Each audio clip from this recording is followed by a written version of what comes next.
Hello students, welcome to SS channel. आज का topic है पर्यावरण। पर्यावरण के बारे में आप सभी जानते हैं। हमारा पर्यावरण पृथ्वी, जल, अग्नि, वायु और आकाश तत्वों से निर्मित है। क्या ये टॉपिक ज़रूरी है? बिल्कुल ज़रूरी है। पर्यावरण के बिना हम में से कोई भी जीवित नहीं रह सकता। इसके बारे में जनरल नॉलेज ज़रूरी है और ये टॉपिक हर एक एसएस में मिलता ही मिलता है। तो देखिए, पृथ्वी, जल, अग्नि, वायु, आकाश, इसके बिना किसी के लिए जीवित रहना बहुत मुश्किल है। आरंभ में तो मनुष्य इनसे बहुत डरता था, इसलिए इसमें भगवान के दर्शन किया करता था। कोई भी चीज़ जो हमें समझ में नहीं आती है, जो हमें लगता है हमारी समझ से दूर है, जैसे कि जल है, उसकी वजह से बाढ़ आ रही है, या फिर अग्नि है, अग्नि का कोई ऐसा रूप जैसे कि जंगल में आग लगना, या वायु है जो बहुत तेज आंधी चलती है, या आकाश से बिजली गिरती है, उस समय इन सभी का, या फिर जो पृथ्वी है उसमें से ज्वालामुखी आ रहा है, जब इन सभी पांचों तत्वों को जब हम देखते हैं भयंकर रूप में, तो इंसान डर जाता था और इनको देवता के रूप में पूजा करता था, इनको प्रसन्न करने की कोशिश किया करता था। क्योंकि ये जो दुर्घटनाएं हैं रोज तो होती नहीं है, कभी कभी होती हैं, इसलिए इंसान कोशिश करता था कि भगवान को, इन सभी को भगवान मानकर इनको प्रसन्न किया जाए। लेकिन क्या इन सब चीज़ों में सभी की इम्पोर्टेंस बराबर है? नहीं, वायु का महत्व सबसे ज़्यादा है।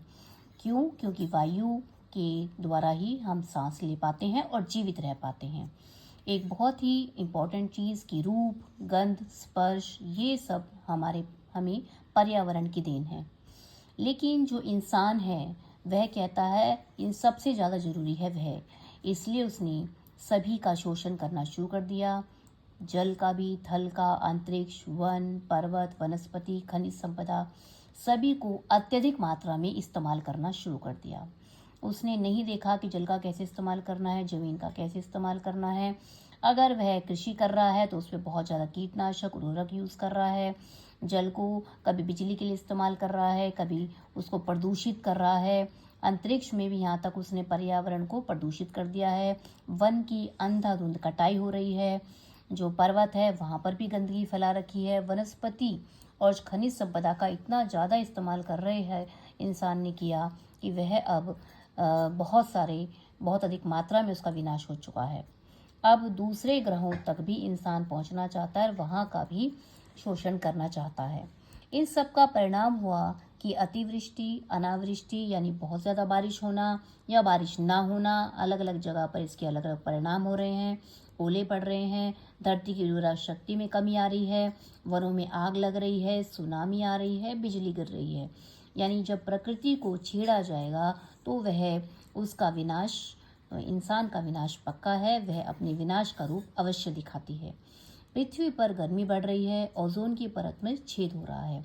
ओजोन की परत आप जानते हैं, पर्यावरण की वह परत है जो कि हमारे पास सूर्य की जो हार्मफुल रेज हैं उसको आने से रोकती है।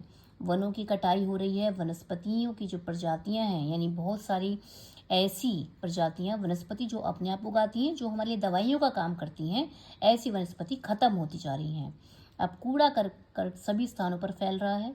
जमीन पर लगा लीजिए, अंतरिक्ष पर लगा लीजिए, सब जगह पर्यावरण प्रदूषित हो रहा है।